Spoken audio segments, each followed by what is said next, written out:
Ang ibang mga magkasintahan ay nag-aaway sa init ng laban araw-araw at gabi-gabi, habang ang aking kasintahan ay nakikipag-away sa akin ng malamig araw-araw. Hindi lang yan. Madalas niyang sabihin na ang kanyang unang karanasan ay sa akin, kaya kailangan ko siyang sundin palagi, palaging sundin ang kanyang mga utos. Kung hindi, mapapahiya ko ang kanyang damdamin para sa akin. Gayunpaman, pagkatapos ng isa pang malamig na away, hindi ako humingi ng paumanhin. Pinayuhan ako ng kaibigan ko, mahilig lang siyang makipagtalo sa'yo. Hindi totoo ang sinasabi niya. Basta't lumapit ka at suyuin mo siya, okay na. Pero pagod na ako. Ayoko nang yumuko pa. Taon-taon, ang moral na blackmail, mga banta ng paghihiwalay, pagbabanta na magkaanak. Talaga bang narinig ko ang lahat? Kaya, nang muli niyang gamitin ang banta ng paghihiwalay sa akin. Sinabi ko, kung gayon, maghiwalay na tayo. Nang marinig niya ito, medyo nagulat si Liruyan, ngunit hindi ko siya tiningnan, patuloy lang akong nag-scroll sa aking telepono. Patuloy na sinabi, kukunin ko ang lahat ng gamit ko at lilipat dito sa lalong madaling panahon. Ang mga binili natin ay iwan ko sa'yo. Kung gusto mong umalis o manatili, iyon ang problema mo. Hindi ko na rin hihingin ang deposito. Sa tahimik na silid, tanging ang aking boses lamang ang maririnig. Dahan-dahang nagbago ang mukha ni Liruyan mula sa pagiging galit tungo sa pagiging malamig. Bigla niya akong pinutol at sinabing, paano ang malaking larawan? Paano natin paghahasyan? Ang malaking larawan ay isang naligaw na pusa na nakita ni Liruyan sa labas ng gate ng komunidad. Malinaw na siya ang nagmamakaawa sa akin na ampunin ang pusa, ngunit ako ang nag-alaga dito. Sa huli, ako ang sumagot sa lahat ng kanyang mga gastusin. Ngunit hindi siya lumalapit sa akin. Sa 10 beses, 8 beses siyang lumalayo sa akin. May mga pagkakataon pa nga na kinakalmot niya ang aking pulso. Sa kabilang banda, si Liruyan, na karaniwang pinapalambing lang siya ng 2 beses. Siya pa ang lumalapit para magmakaawa. Gusto niya ang kanyang malambot na pag-aakusa. Sinabi ko, iiwan ko rin ito sa'yo. Huminga ako ng malalim, kahit na gusto ko. Ang ganitong uri ng hindi pantay na pagtrato ay nakakadismaya. Siya ay sumigaw. Kibuda, pinipigilan ni Liruyan ang kanyang emosyon at sinabi ng paisa-isa. Malinaw na ikaw ang nakaligtaan ng Valentine's Day, ngunit nagagalit ka sa akin. Walang salita ako. Hindi ba si Liruyan ang unang nagsabi na maghiwalay na tayo? Siguro nakalimutan niya. Sa huli, palagi niyang binabanggit ang mga salitang maghiwalay. Dahil ang banta na ito ay epektibo sa akin, naging karaniwan niyang kasangkapan. Bumuntong hininga ako at sinabi. Sinabi ko, dahil naantala ang flight, kaya ako nahuli sa pagbabalik. Tanging si Liruyan ay humuni ng malamig. Sinabi niya, dahilan. Kung gayon, bakit hindi ka makabili ng mas maagang flight? Sa paglalakbay na ito, nagtrabaho ako ng mahigit 10 oras at bumilis upang makahabol sa eroplano na pabalik sa araw na yon. Ngunit hindi nakinig si Liruyan. Gagamit siya ng 100 dahilan upang akusahan ako. Kaya't natahimik na lang ako, pakiramdam ko ay walang lakas na lumalabas sa aking puso. Lumakad si Liruyan ng ilang hakbang patungo sa pinto. Tumalikod siya muli, malamig ang kanyang tinig. Sinabi niya, hindi ako babalik hanggat hindi mo alam ang iyong pagkakamali. Sinabi ko, naghiwalay na kami, pero parang hindi narinig ni Liruyan ang sinabi ko. Nakatagilid ang ulo niya. Patuloy niya, sinasabi, bibigyan kita ng isa pang pagkakataon. Galit ako hindi lang dahil huli ka. Ito ang unang beses na sinabi niya yon. Kadalasan, isasara na lang niya ang pinto. Bagaman mataas pa rin ang tono niya, sinabi niya, isipin mong mabuti bago ka lumapit sa akin para sa pera. Matagal akong umupo sa sofa bago ko pinulot ang aking pagod na katawan at inayos ang sala. Kinuha ko rin ang regalo mula sa basurahan. Binili ko ito sa labas ng bansa, dumaan sa mahigit 10 tindahan. Maingat kong pinili ang regalo, ngunit hindi man lang ito tiningnan ng may-ari nito at hindi niya ito pinahahalagahan. Kaya't ito, tulad ng kalat sa sahig, ay walang halaga. Pagkatapos kong ayusin ang sala, nagpunta ulit ako sa silid para ayusin ang mga gamit. Ito ang tirahan na inarkilahan namin ng magkasama. Buong bahay. May mga bakas ng pamumuhay namin ng magkasama. Mga baso na pinili namin ng magkasama, kumot. Mga kagamitan. Kinuha ko lang ang ilang damit at kinuha ang maleta ko palabas. Pagdating ko sa pintuan, isang dilaw na figura ang biglang sumugod na parang humaharang sa akin. Parang kulang sa nutrisyon. Ngunit ngayon pagkatapos ng aking pangangalaga. Ang kanyang balahibo ay malago at makintab, mukhang kaakit-akit. Lumuhod ako. Ngayong ang pusa ay kakaiba. Hindi niya tinanggihan ang aking paghawak. Hinaplos ko ang ulo niya.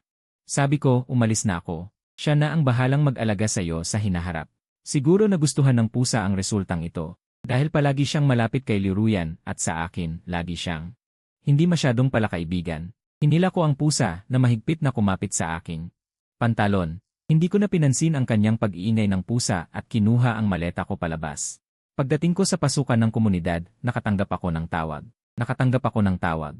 Ito ay mula sa kaibigan ni Liu Ruyan. Galit niyang sinabi, muli kang nakipag-away kay Ruyan.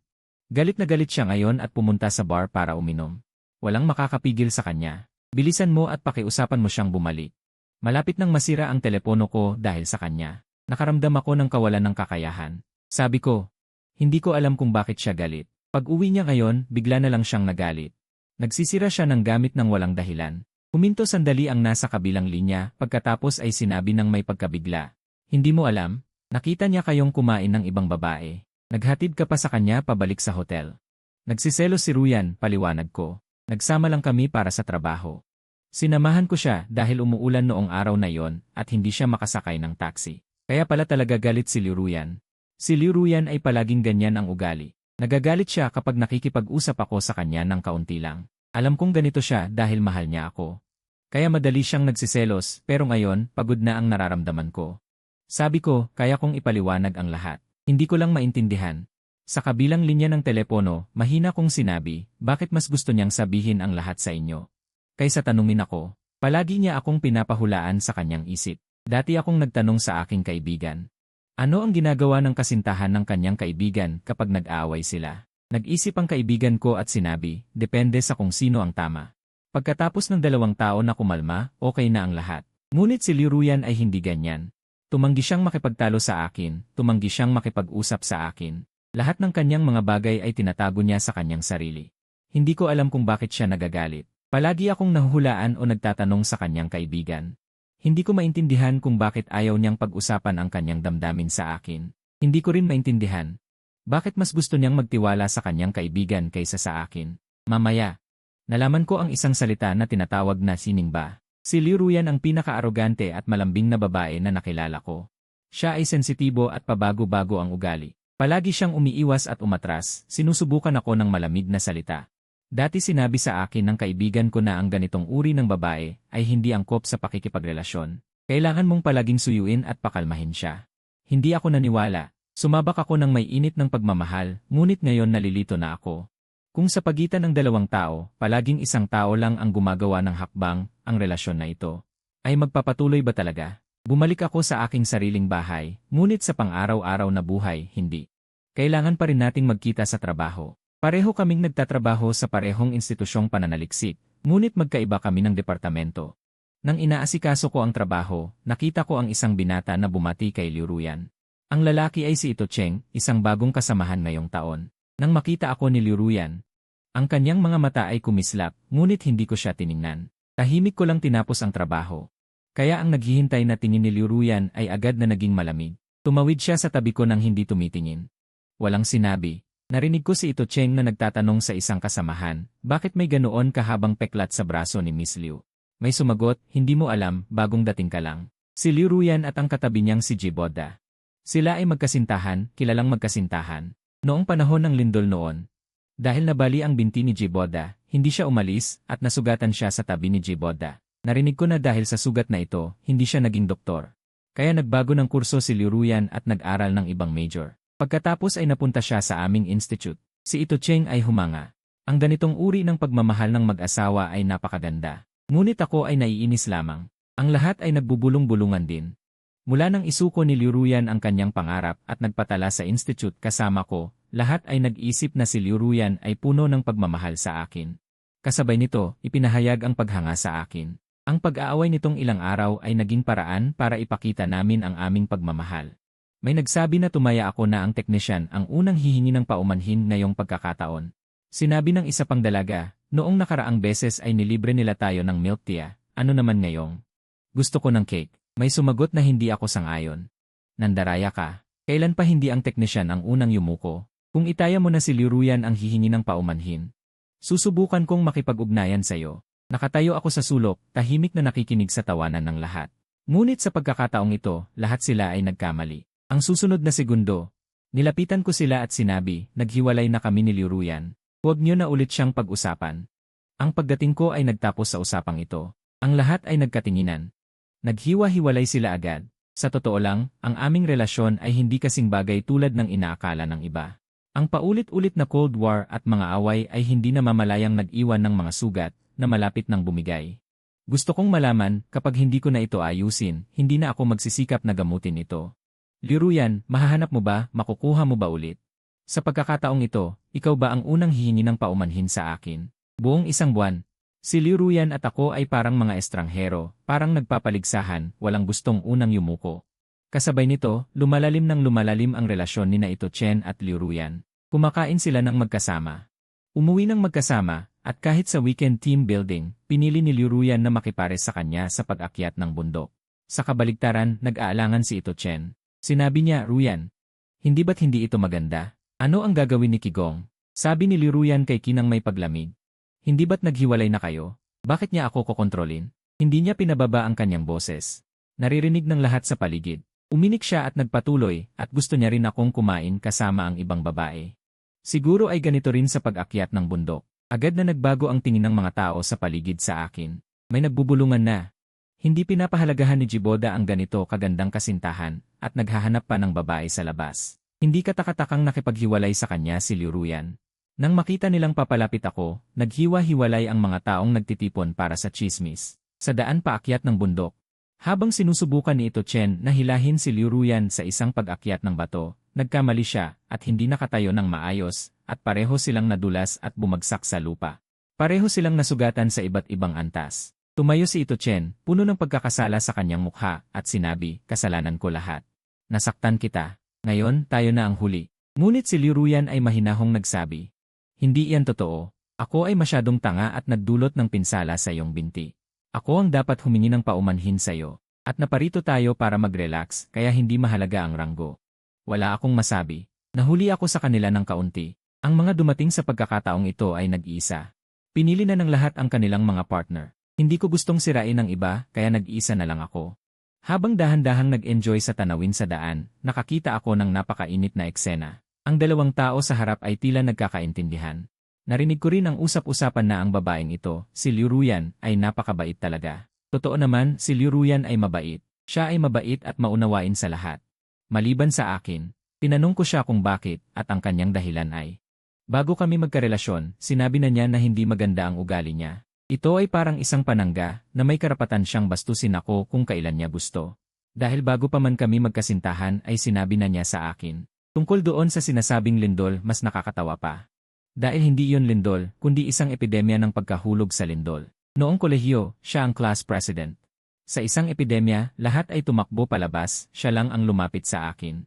Gaano man ako tumanggi, kinumusta niya ang aking nabaling buto at pinilit akong buhatin. Ang pagiging nandyan niya para sa akin ay agad na naging usap-usapan ng lahat.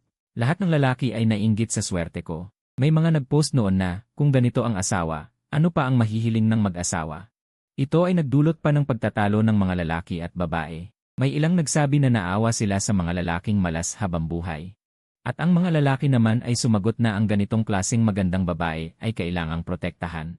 Ngunit sa totoo lang, noon ay kinukulit ako ni Liu Ruyan. Paulit-ulit niyang kinukurot ako at sinasabi, bakit ka pumasok sa klase na bali ang binti mo? Nadamay pa ang buong klase natin na maging huli sa ranggo. Tunay na nakakabuwisit. Talagang marami ka pang kulang sa'yo. Paulit-ulit ko nang sinabi, nag-file na ako ng leave. Bali ang binti ko, hindi ko na kailangan sumali sa training. Pero parang hindi siya nakakaintindi. Paulit-ulit niyang gustong hilahin ako pataas. Sinabi kong umalis na siya, pero ayaw niya. Gusto niyang iparamdam sa akin ang emosyon niya. Hanggang sa nakulitan na ako at tumayo, at hinayaan siyang alalayan ako, saka lang siya tumigil. Pagkatapos, sinabi ng kanyang kaibigan sa akin na si Liu Ruyan ay nagsasabi ng kabaligtaran ng kanyang nararamdaman, na nag-aalala siya sa akin.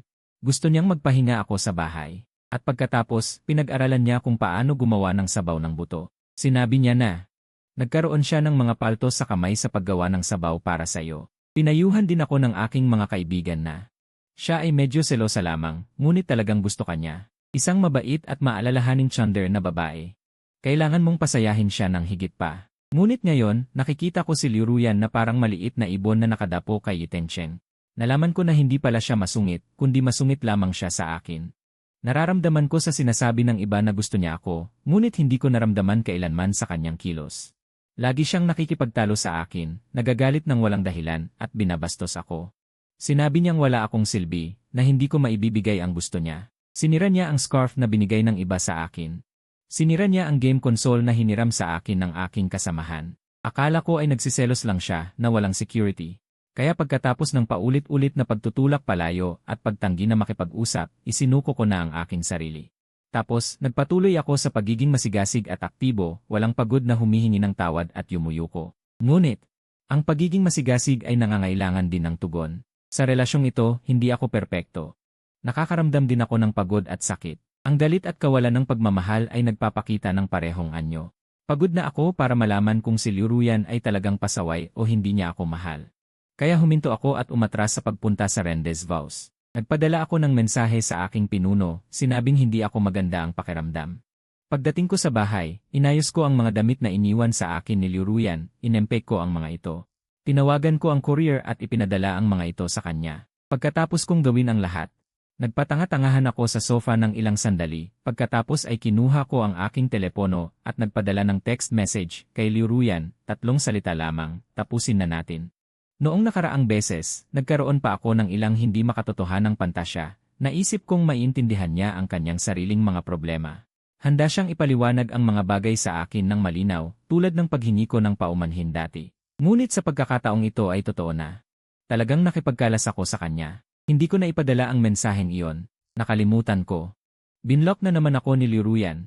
Palagi siyang ganito. Kapag may Cold War, buburahin niya ang lahat ng aking contact information. Sumimangot ako at pinag-utusan ang kanyang matalik na kaibigan na iparating ang mensahe. Dati, palagi kong ginagamit ang matalik na kaibigan ni Liu Ruyan bilang tagapagsalita. Hindi ko inaasahan na sa ngayon ay kailangan ko pa rin itong gawin. Habang nagwi-WeChat, aksidente kong napindot ang moments ng kanyang matalik na kaibigan. Ang pinakabagong post ay isang malaking group photo. Ang background ay ang tabing dagat. Sa gitna ng larawan ay sina Liu Ruyan at Ito Joe. Si Ito Joe ay nakangiti ng masaya, ang kanyang braso ay nasa balikat ni Liu Ruyan. Si Liu Ruyan ay nakangiti rin ng malambot. Ang petsa ng pag-post ay 1 linggo ang nakalipas, sa panahon ng Cold War namin ni Liu Ruyan.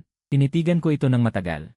Nag-like ako. Dati, sinabi sa akin ni Liu Ruyan na gusto lang niyang maglakbay ng mag-isa.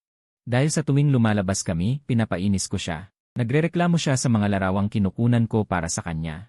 Nagrereklamo siya na hindi ko maintindihan kung ano ang gusto niyang bilhin para sa kanya sa pamamagitan lamang ng isang tingin. Kaya matagal na kaming hindi naglalakbay ng magkasama.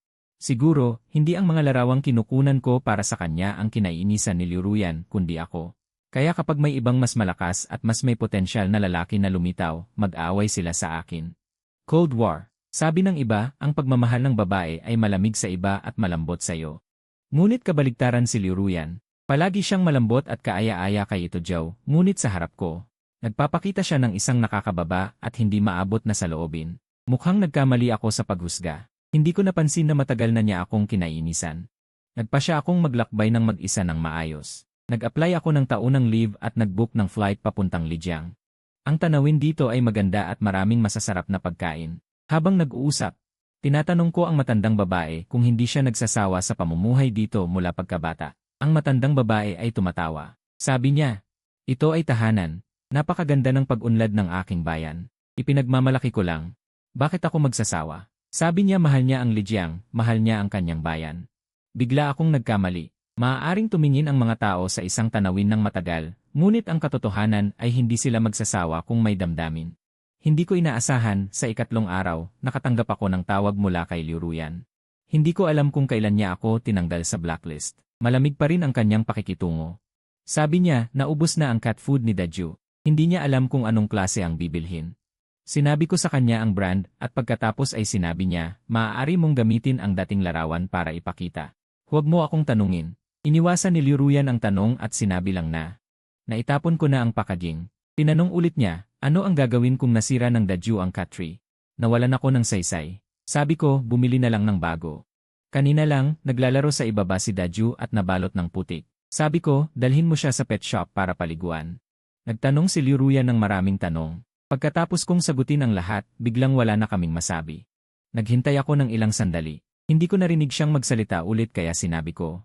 Sige, ibababa ko na. Pwede mong hanapin sa internet ang mga paalala sa pag-aalaga ng pusa. Huwag mo na akong tanungin sa susunod. May matagal na katahimikan sa kabilang linya. Bago ibaba ang telepono, sinabi ni Liu Ruyan. Miss ka ni Daju. Gusto mo bang bumalik para tingnan siya? Hindi ako masyadong naniwala dito. Dahil sa kalikasan ng aking trabaho, madalas kaming naglalakbay ni Liruyan. Sa tuwing babalik si Liruyan, si Daju ay palaging naghihintay sa pintuan. Pagkakita niya, masaya siyang sumusugod at meow. Pero hindi ako.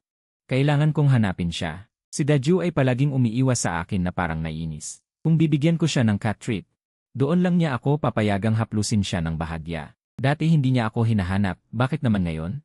Tumanggi ako. Hindi na kailangan. Pusa mo yan. Hindi ako pumunta. Pagkatapos kong ibaba ang telepono, nakahinga ako ng maluwag. Hindi ko maintindihan kung bakit tumawag si Liruyan. Totoo bang may gusto siyang itanong sa akin, o nararamdaman niyang nagiging pabigat na si Daju? Kung tutuusin, baka gusto niya lang ito sa loob ng 3 minuto. Ang pag-aalaga ng pusang gala ay sapat na para ipakita ang kanyang kabutihan. Ngunit ang pag-aalaga ng pusa ay maaaring masyadong mahirap para sa kanya. Hanggang hating gabi, hindi pa rin ako makatulog. Natatakot ako na baka pagsawaan niya ito at iwan si Daju. Kung gayon, mas mabuti na ako na lang ang mag-alaga. Kahit hindi ako gusto ni Daju, mananagot ako at sisiguraduhin ang kanyang pamumuhay. 3 na ng umaga, hindi ko inaasahan na agad siyang sasagot. Tinanong niya, gusto mo si Daju? Kahit umalis ka, dadalhin mo siya. Hindi pa ako nakakasagot. Nakakuha pa ako ng isang mensahe. Tinanong niya, paano naman ako? Ngunit sa susunod na segundo, binawi niya ang mensahe. Naisip ko na baka nagkamali lang ako sa pagbabasa. Maya-maya, nagpadala ulit ng mensahe si Liruyan, sinabi ang address. Dadadalin ko si Daju sayo. Sa coffee shop, may karga si Liruyan na si Daju. May makeup siya. Ngunit hindi nito maitago ang dark circles sa ilalim ng kanyang mga mata. Hindi ko inaasahan na mabilis siyang darating. Kung bibilangin ang oras. Pagkatapos niyang mag-text, nagmamadali siyang bumalik. Nang makita ni Daju na desperado akong lumalaban. Pagkatapos akong ibaba, agad siyang tumakbo at umupo sa paanan ko. Bihira niyang bigyan ng parehong atensyon si Liruyan at ako. Naglalambing siya sa akin na parang pusa, pero ngayon ay binuksan ko lang ang cat carrier at itinulak siya sa loob. Hindi ko siya hinaplos. Mayroon akong 3 pilat sa braso, mga sugat na nakuha ko mula sa kanya. Hindi nawawala ang mga sugat at totoo rin ang aking pagkadismaya. Pagkatapos ng negosasyon kay Daju, naghanda na akong umalis. Ngunit tinawag ako ni Liruyan. Sumipsip siya sa kanyang labi at sinabi, may nagsabi sa akin na ang nakita mo noong huli kang nag-business trip ay isang kliyente lang. Hindi ko naintindihan. Tulad ng pagiging mainitin ng ulo mo, at tungkol sa post na nilike mo. Kasama ako ng best friend ko para mag-relax, at nagkataon lang na nakita namin si Ito Cheng, kaya nagkasama-sama kami sa litrato. Tumigil ako at tahimik na nakinig sa sinabi ni Liruyan. Maaaring akala niya ay nagkamali ako. Sinabi niya na naghiwalay sila ni Ito Cheng, pero hindi talaga. Bago pa lumitaw si Ito Cheng, ang relasyon namin ay hindi na nagtuloy-tuloy. Si Liruyan, pagkatapos ng ilang pagsubok, ay nahihiyang nagsabi, paumanhin, mali ako sa huli nating pag-aaway. Pagkasabi niya nito, namula ang buong mukha niya. Pinagkagat niya ang kanyang labi, hindi makatingin sa akin, mukhang labis na nasasaktan. Kaya tinanong ko siya, Liruyan, napakahirap bang humingi ng paumanhin sa akin? Bakit nahihirapan si Liruyan? Kung ang paghingi ng paumanhin ay nakakaramdam ng pagkaawa, at kung ang pagyuko ay nangangahulugang pagsuko. Ano na ako noong palagi akong nauunang humingi ng paumanhin at magkasundo? Naging walang silbi ba ako? Namuo ang luha sa mga mata ni Liruyan. Mahinahon niyang sinabi, akala ko alam mo na nagtatampo ako. Pagkatapos ng araw na yon, naghihintay ako na magkasundo tayo ulit. Hindi ko gustong sabihin hiwalay na tayo, gusto ko lang nasuyuin mo ako. Mahina at nanginginig ang boses ni Liruyan, sinabi niya, bakit bigla mo lang sinabi na hiwalay na tayo? Walang awa. 7 taong relasyon, ganito ka kabilis umalis. Pero kung si Daju lang ang gusto mo at hindi ako, pagod na ako. Hindi ko kayang ipaliwanag kay Liruyan. Akala niya ang pagsabi ko ng ihiwalay na tayo ay dahil lang sa galit, dahil ganoon din siya. Ngunit may mga bagay na kapag nasabi ng paulit-ulit, nagiging katotohanan na. Sinabi ko, hindi tayo naghiwalay dahil sa ibang bagay. Kundi dahil sa ugali mo. Palaging tumatangging makipag-usap, palaging hindi nakakaintindi ng tao. Palaging nananampal, palaging umiiwas sa problema. Nakuyom ni Liruyan ang kanyang mga kamay. Ang lahat ng ito ay mga dahilan lamang. Sadyang hindi mo lang ako mahal. Gusto mong sumuko sa akin, sumuko sa ating relasyon. Ulit-ulit na sinabi ni Liruyan. Hindi mo ako mahal. Bumuhos ang luha sa kanyang mga mata. Hindi mo ako mahal. Hindi ako makapagsalita. 7 taong paghabol. 7 taong pagiging aktibo, at ang naging kapalit ay ang paratang na hindi sapat ang pagmamahal. Tinagal ko si Liruyan. At ikaw, dahil ba sa pagmamahal mo sa akin? Dahil sa kanyang kawalan ng katiyakan, palagi akong maingat na pinapanatili ito. Hindi ako kailanman nagpasya. Dahil alam ko, kapag nasabi ang mga salitang iyon, sa pagmamataas ni Liruyan, siguradong hindi siya yumuyuko. Pagkatapos ay tuluyan na kaming mawawala. Ngunit maaari siyang maging walang pakundangan. Dahil palagi akong sumusuko. Palagi akong nagsisikap na maging isang kasama na hindi madaling umalis. Ngunit ang pag-ibig na ganito ay napakahirap. Naglakad ako ng 100 hakbang patungo kay Liruyan, ngunit naramdaman niyang mali ang kahit pagbabalik lang. Kaya sa huli, ang aking pag-ibig ay maaubos, dala ang kasalanan ng kakulangan ng pag-ibig. Hindi na handang magpatuloy. Pareho silang nasasaktan sa huli. Ang pinakamalalim na nagmamahal sa iyo ay alam na alam kung paano saktan gamit ang mga salita. Kaya't gumanti ako kay Liruyan, salita-salita. Sinabi ko, Liruyan, walang makatiis sa iyo. Hindi ka rin mamahalin ng sinuman. Hindi ka karapat-dapat mahalin ng iba. Natapos na ang paglalakbay. Nag-apply ako ng transfer sa institusyon, inilipat sa isang research institute sa Shenzhen. Ang mga kagamitan doon ay mas advanced. Maaari itong magbigay sa akin ng pinakamahusay na pag-unlad. Nang umalis ako, si Teng Cheng ay lumapit sa akin na may kasalanan sa kanyang mukha at nagsabi, "Kapatid Jay, talagang humihingi ako ng paumanhin sa iyo. Nakasalubong ko lang si Liruyan nang nagkataon noong huli. Hindi maganda ang pakiramdam niya, kaya nagpunta siya sa tabing dagat kasama ang mga kaibigan. Tiningnan ko siya ng isang sulyap at nagpatuloy sa pag-iimpake. Sinabi ko, kapatid, hindi mo talaga kailangang. Hindi mo kailangang humingi ng paumanhin sa akin. Si Liruyan ang dapat humingi ng paumanhin sa iyo." Hindi naiintindihan ni Teng Cheng si Liruyan. Ngunit malinaw kong naiintindihan. Si Liruyan ay isang babae na may emosyonal na pasanin, kaya hindi ko kailanman kinukwestiyon ang kanyang katapatan. Alam kong lumalapit siya kay Teng Cheng para lang maging seloso ako at pilitin akong lapitan siya. Siya lang ang makakagamit ng ganitong paraan laban sa akin. Noong dati kaming naglalaban, sinubukan ko rin siyang gawing seloso. Nag-iisip ako kung maaari ko siyang mapigilan na maging ganito kabaliw, mapapahinto ko siya. Hindi masyadong mapamahal. Ngunit hindi. Tinapon ni Liruyan ang aking mga gamit. Lahat sa labas ng pinto at tuluyang hindi na ako kinakausap. Kahit na ang kanyang mga kaibigan ay nag-block din sa akin. Noon ko lang naintindihan na walang silbi ang mga ito. Hindi siya kailanman magbabago. Kung ako ay isang hakbang pasulong, siya ay 100 hakbang paatras. Kailangan na may isang tao sa ating pagitan na mahigpit na kumapit, hindi bibitaw, upang mapanatili ito. At iyon ay palagi akong dumadating. Pagdating ko sa Shenzhen, nakakilala ako ng ilang bagong kaibigan. Sa mga holiday, nag-aanyaya kami sa isa't isa para sa hiking at skiing. Hindi ko na maalala kung gaano katagal akong hindi naging masaya. Dati ay masaya at kumpiyansa ako. Palagi akong aktibong kalahok sa iba't ibang mga kaganapan sa paaralan. Nang maglaon, itinago ni Liruyan ang aking pasaporte at Lee card. Tiningnan niya ako ng may selos at sinabi, "Jane, pwede ba, huwag ka namang gumalaw-galaw na parang unggoy? Ipakita mo naman ang pagiging lalaki. Hindi ka na bata. Bakit ka pa nalululong sa mga walang kabuluhang bagay? Bakit hindi mo na lang ako samahan sa oras na ito?" Pinayuhan ako ng kaibigan ko. "Natatakot akong hindi mo pa alam, sinasabi mo ang kabaligtaran ng iniisip mo. Malinaw na nag-aalala ka para sa kaligtasan mo. Natatakot akong may mangyari sa'yo. Alam mo naman na ang mga extreme sports na ito ay madalas madisgrasya. Kung may mangyari sa'yo, ano ang gagawin niya? Kung hindi ka niya mahal, hindi siya magmamalasakit sa'yo." Naniwala ako. Mula noon, iniwan ko ang lahat ng grupo at tinigil ang lahat ng extreme sports. Pero ngayon, nag-ski ako sa hangin habang pinagmamasdan ang paglubog ng araw. Ang mga kaibigan ko ay sumisigaw ng papuri sa akin, "Boda, ang galing mo." Ang profesional na antas na ito ay maaari kang maging isang atleta. Nagkukumpol-kumpol ang lahat. Masayang nag-uusap at nagbibiruan. Kahit na may hindi pagkakaunawaan, mawawala rin yon. Taon-taon, nagkakasama-sama kami muli na tumatawa. Ngumiti ako at ang kagustuhan sa aking puso ay nawala. Hindi ko inasahan na muli kong makikita si Liruyan. Mag-isa siyang nakatayo sa pasukan ng komunidad, hindi ko alam kung gaano na siya katagal doon. Nanginginig na ang kanyang mukha. Nang makita niya ako, lumiwanag ang kanyang mga mata.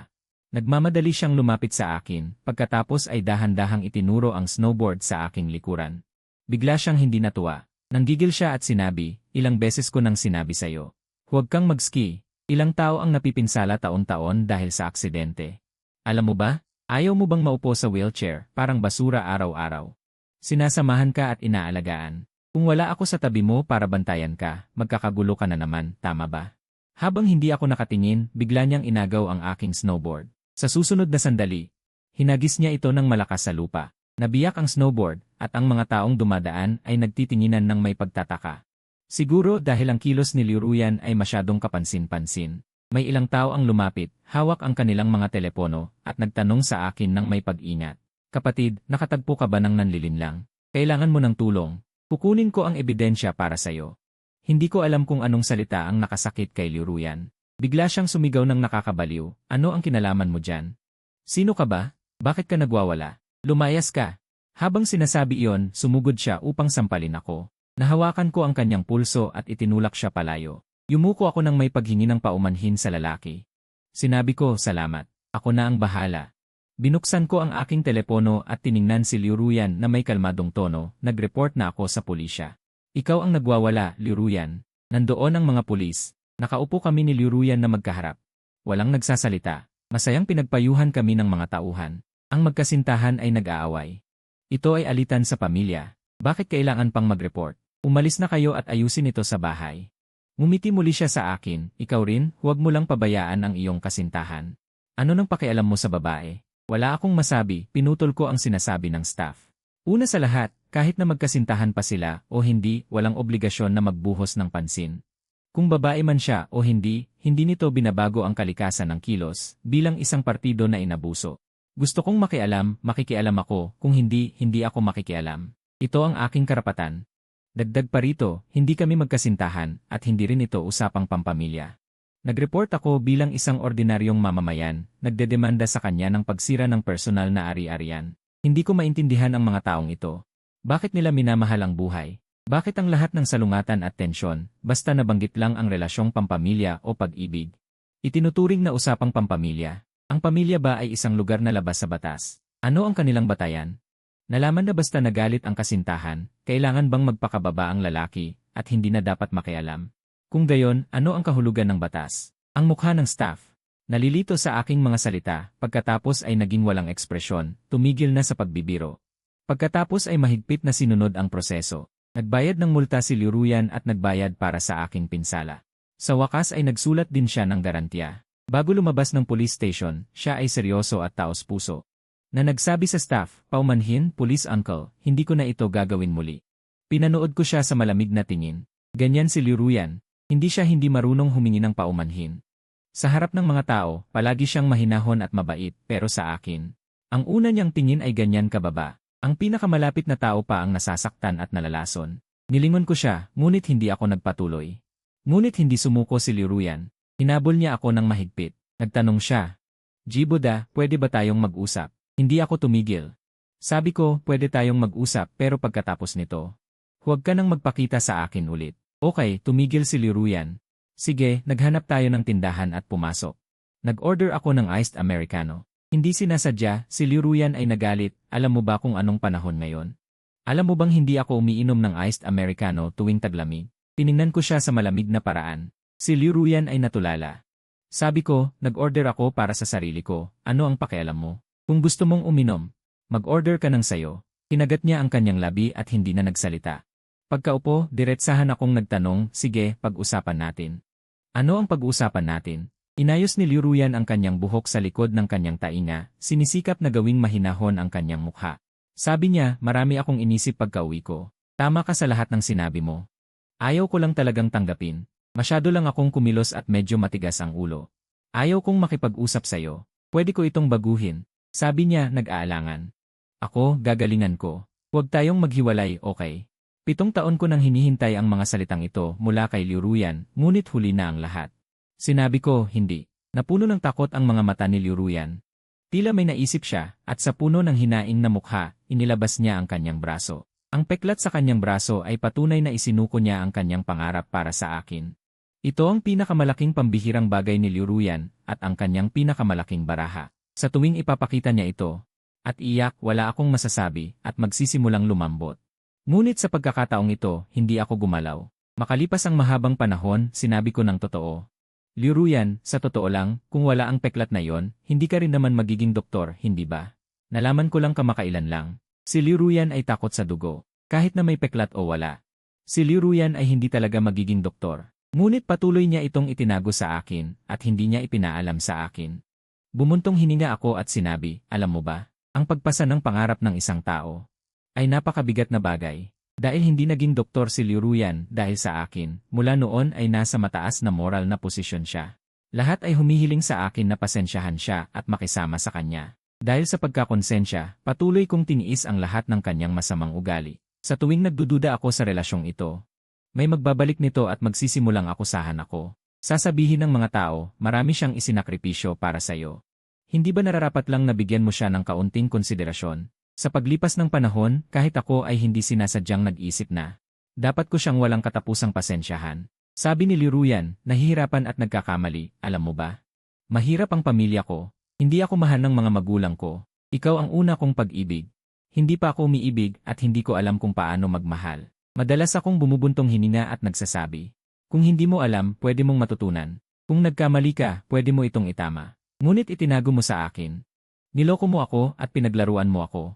Liruyan, akala mo ba napakabobo ko o akala mo ba wala akong dignidad para paglaruan mo lang ako? Mabilis na sumagot si Liruyan, hindi. Itinaas niya ang kanyang ulo. At halos makita ko ang mga luha sa kanyang mga mata. Mahina niyang sabi, ako ay walang tiwala sa sarili. Dahil sa kawalan ng tiwala sa sarili, sensitibo ako. Dahil sa kawalan ng tiwala sa sarili, matigas ang ulo ako. At dahil sa kakulangan ng pagmamahal, hindi ako marunong magmahal. Kaya wala akong seguridad. Kaya pabago-bago ang isip ko. Kaya paulit-ulit akong sumusubok, natatakot na baka umalis ako. Kaya ginamit ko ang konsensya para ikulong ako. Ngunit ang sinabi ko ay, ito ay mga dahilan mo lamang. Ang kawalan ng tiwala sa sarili ay maaaring maging dahilan ng pagiging sensitibo, ngunit hindi ito maaaring maging dahilan para hindi magbago. Bakit kailangang pahirapan ng ibang tao dahil sa kawalan mo ng tiwala sa sarili? Bakit ang mga kahihinatnan ng iyong pagiging mahina ay kailangang pagdalahan ng iba? Napaka makasarili at malamig mo. Kaya't malinaw mong naintindihan, ngunit ayaw mong magbago. Ibinalik ko ang mga salita ni Liruyan noon nang walang pagbabago. Sabi ko, Liruyan, kulang ka sa pagmamahal sa akin. Simula sa araw na yon, talagang hindi ko na nakita muli si Liruyan. Tila sumunod siya sa pananahimik at hindi na nagpakita sa akin. Nagtatrabaho ako ayon sa nakasanayan, lumalahok sa iba't ibang kompetisyon sa aking libreng oras. Sa isang marathon race, isang lalaking may dilaw na buhok ang muntik ko ng mahabol, kaya hinawakan niya ako. Hindi ko siya pinansin. Direkta akong nagsumbong sa referee at tinanggal ang kanyang karapatan sa kompetisyon. Hindi ko inaasahan na kinamuhian niya ako at nagmaneho ng motorsiklo upang bigyan ako ng leksyon. Habang naglalakad ako pabalik, bigla akong nakarinig ng ugong ng makina sa aking likuran. Nang mapagtanto ko, ang motorsiklo ay nakatutok na sa akin. Ngunit sa susunod na segundo, may nagtulak sa akin palayo. Isang ungol ang narinig. Si Liruyan, na matagal ko nang hindi nakikita, ay biglang lumitaw. Matapos niya akong itulak palayo.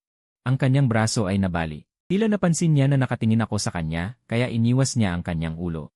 Dahil sa sakit, pinagpapawisan siya ng malamig sa kanyang noo. Malungkot niyang sinabi, patawarin mo ako, okay lang. Sa ospital, ginagamot ng doktor si Liruyan. Nakatayo lang ako sa gilid. Pagkaalis ng lahat, sinabi ko, nakatawag na ako sa pulis. Makikipag-ugnayan ang pulis sa'yo. Makukuha mo rin ang bayad para sa gamot at iba pang pinsala. Ibinalik ko ang basket ng prutas at naghanda ng umalis. Tinawag ako ni Liruyan. Tinanong niya, ikaw? Malungkot niyang sinabi, ginawa ko na ito para sa'yo. Wala ka bang ibang masasabi? Tumigil ako. Nawala ang init sa aking boses. Tinanong ko, gusto mo na naman bang gamitin ang moral blackmail sa akin? Ano, epektibo ba ang pagiging martyr? Liruyan, hindi ka pa ba nagsasawa? Agad na namutla si Liruyan. Buong pag-aapuran niyang sinabi, Jiboda, hindi iyon ang ibig kong sabihin. Gusto ko lang nasamahan mo akong magsalita. Huminga ako ng malalim at dahan-dahang tumango, sinabi kong mabuti kung gayon. Tila nasaktan ang aking pagre-relax kay Liruyan. Matagal niya akong tiningnan at malungkot na sinabi, Jiboda, ganito mo na ako tinitingnan ngayon? Gaano ako kasama sa paningin mo? Hindi ako makapagsalita, ngunit ang aking katahimikan ay nagbigay ng sagot kay Liruyan. Lahat ng nangyari ay nag-iwan ng bakas. Umasa si Liruyan sa panlilinlang kay sa loob ng maraming taon para sa akin. Mukhang maayos ang lahat sa ibabaw, ngunit pagkatapos noon, ang anumang ginawa niya. Pinagdudahan ko kung ito ay isang paraan niya ng panlilinlang sa akin. Kapag may puwang na ang pag-ibig, hindi na ito makakabalik sa dati. Kapag nawasak ang tiwala, mahirap na itong bawiin. Maririnig ang maingay na ingay mula sa labas ng pasilyo, ngunit napakatahimik sa silid ng pasyente. Tila nasa dalawang mundo sila. Huminga ng malalim si Liruyan at sinabi, Jiboda, dumating ako rito para lang magpaalam. Sa totoo lang, palagi kong nararamdaman na may problema ang personalidad ko. Pero lagi ko itong niloloko ang sarili ko, ayaw kong harapin. Sa susunod na buwan, ililipat na ako sa ibang bansa. Doon, magpapakonsulta ako sa isang psychologist, seryoso akong magpapagamot. Aayusin ko ang mga kahinaan ko. Bahagyang nanginginig ang kanyang katawan, at hindi mapigilan ang pagtulo ng kanyang luha. Sinubukan niyang kumalma, ngunit ilang beses siyang nabigo. Tiningnan niya ako, at lumitaw sa kanyang mga mata ang pag-asa, tulad ng isang bata. Nagpakita siya ng pagiging seryoso. Sinabi niya, Jiboda, kung totoo ngang nagbago ako, hindi na ako mapusok at hindi na ako kasing yabang, bibigyan mo pa ba ako ng isa pang pagkakataon?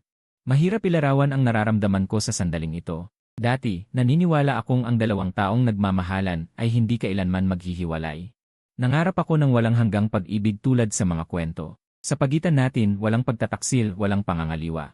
At walang maling hakbang. Ngunit sa huli, naghiwalay din tayo dahil ang pag-ibig ay nauubos din. Sa isang ordinaryong araw, nagtanong si Liu Ruyan kung gusto ko pa siyang bigyan ng pagkakataon. Narinig ko ang sarili kong sinabi, hindi na, hayaan mo na. Ang pag-abot ng dalawang tao sa isa't isa ay ang pinakamahirap na bagay sa mundo. Noong hinahabol ko si Liu Ruyan, hindi siya tumingin sa akin. At noong siya naman ang lumapit sa akin, sapat na ang aking pagkadismaya. Nagpa siya akong umalis ng tuluyan. Ang pagmamahal noon ay totoo. Ngunit ang pagkawala ng pagmamahal ay totoo rin. Kaya't bitawan na natin. Tapusin na natin ito. Sa labas ng ospital, nakilala ko ang mga kaibigan ni Liu Ruyan na dumalaw sa kanya. Mukhang nalilito ang kanyang mga kaibigan nang makita nila ako. Tumango ako ng malamig at akmang aalis na, ngunit pinigilan nila ako. Ang isa sa kanyang mga pinakamalapit na kaibigan ay lumapit at nagtanong, Jiboda, bakit mo binura ang lahat ng aming contact information? Sumagot ako, naghiwalay na kami ni Liu Ruyan. Hindi kumbinsido ang babae at sinabi, naghiwalay kayo, pero maaari pa rin tayong maging magkaibigan, di ba? Lumapit din ang iba, nagrereklamo, may bahid ng hinaing. Matapos ang mahabang katahimikan mula sa akin, nanahimik din sila. Mahina kong sinabi, mga kaibigan. Ano ang ibig sabihin ng mga kaibigan? Bakit sa tuwing may problema tayo, kayo ang lumalapit para payuhan akong humingi ng tawad sa kanya, na huwag na nating isipin kung sino ang tama o mali. Basta ayusin ko lang ang relasyon namin ay okay na. Nagulat ang babae, pagkatapos ay tapat na nagtanong. Hindi ba para magkaayos kayo? Hindi namin kayo mapapayuhan na maghiwalay. At ang mga babae ay emosyonal. Ano ang kahulugan ng paghihiwalay ng tama at mali? Ang mga taong ito ay mga kaibigan ni Liu Ruyan, at sa puso nila, mayroon na silang pananaw. Lahat sila ay pumanig kay Liu Ruyan, walang kondisyong tumayo sa kanyang panig. Ako naman, nakakatuwa lang ang pakiramdam. Sinabi ko, hindi na kailangang makipag-ugnayan sa hinaharap. Hindi na kailangan. Matapos sabihin yon, hindi na ako nag-aksaya ng salita at diretsong tumalikod at umalis. Nabalitaan ko ulit si Liu Ruyan, 1 taon pagkatapos, nang nasa business trip ako sa Amerika. Nagkita kami ng hindi sinasadya sa kalye. Mag-isa siya, nakatitig sa mga palaboy na pusa sa tabi ng kalsada. Tinatanong niya, Jiboda, ayos pa ba ang malaking larawan? Simula nang dalhin ko ang malaking larawan palayo, hindi ko alam kung bakit. Nagbago ang kanyang dating pagiging malamig at naging malapit siya sa akin. Ang mga peklat na nakuha ko sa braso ko mula sa kanya ay unti-unting nahulog sa paglipas ng panahon at gumaling. Sinabi ko, okay naman, tumaba lang ako ng kaunti. Tumango siya at nagsabi, mabuti yon. Pagkatapos ng ilang salita, wala nang usapan sa pagitan naming dalawa. Tiningnan ko ang aking relo, ayaw ko nang sayangin ang oras dito. Sinabi ko, Liu, may kailangan ako. Umalis na ako. Pagkatapos yumuko ng magalang, isinuot ko ang jacket ko at akmang alis na. Pinigilan ako ni Liu Ruyan. Bahagya siyang umuso na parang gustong ngumiti. Sinabi niya, Jiboda, sa tingin mo. Ano na ako ngayon? Bahagya pa siyang umikot, lumayo para tingnan ko siya. Nag-isip ako at mumiti, mabuti, ang dating Liu Ruyan ay malamig at pinipigilan ang sarili. Ngunit kanina, nang dumaan siya sa mga stall, natural niyang tinulungan ang nahulog na dalandan na makolekta. Nang mabangga siya ng iba, napangiti siya ng matamis at nagsabing, ayos lang. Hindi tulad ng dati, puno ng pagkasuklam sa mukha. Hindi ko inaasahan na talagang gumana ang psychological therapy. Malungkot na sinabi ni Liu Ruyan, nagbago na ako ngayon. At, palagi pa rin kitang iniisip. Pwede ba? Binalik ko ang sinasabi, tutulungan ko si Miss Liu na maging mas mahusay at makahanap ng mas mabuting tao. Pinutol ko siya. Malungkot na ibinaba ni Liu Ruyan ang kanyang mga mata, ngunit lumakad na ako palayo patungo sa paglubog ng araw. Ang abo ng paglubog ng araw ay kumakalat sa lupa. Ang lahat ay naliligo sa mainit na liwanag. Hindi ko na kailangang hulaan ang iniisip ni Liu Ruyan, nagbago na siya. Nagiging handa na siyang ipahayag ang kanyang sarili, hindi na nagdadalawang isip at handang sabihin ng direkta ang kanyang mga ideya. Ngunit walang mananatili sa parehong lugar ng walang hanggan, naghihintay. Babaguhin ni Liruyan ang kanyang sarili para sa kabutihan. Ngunit gagaling pa ako. Ang tuyong puno ay nagbibigay ng bagong usbong. Paglubog ng araw, bukas ay panibagong sikat ng araw. Matagal bago ko naintindihan na ang kakayahang ipahayag ang sariling pangangailangan ay isang talento. Isang napakabihirang talento. Pupunta ako sa isang mas magandang hinaharap at magkakaroon din ng mas magandang buhay.